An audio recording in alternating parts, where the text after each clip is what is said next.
gece gözlerim seni axtarır. Baxıram sahilə həzin dalğalar. Bilmirəm ulduzlar yolmu göstərir, yoxsa ayın işığı gözümdə canlanır.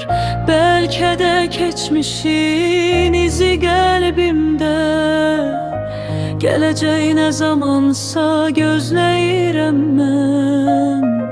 Bəlkə də sevgilər ruh və cisimdə keçməyəcək, qəlbimdən gözləyirəm mən. Aylar keçsə də ilk gün hələ də ağlımda, zaman sadəcə bir sürət qatarı, yuxular sadəcə hiss etdirir yanımda. Ayırır zaman aparır əsrətlə yarı.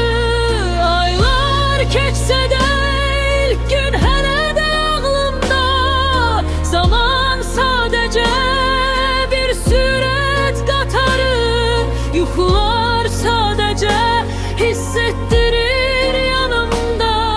Ayırır zaman aparır həsrətlə yarı.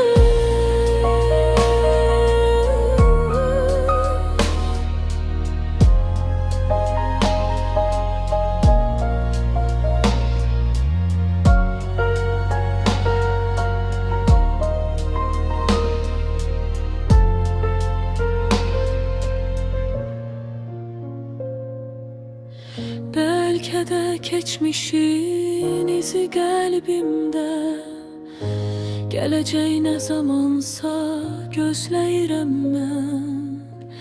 Bəlkə də sevgilər ruh və cisimdə keçməyəcək, qəlbimdən gözləyirəm mən.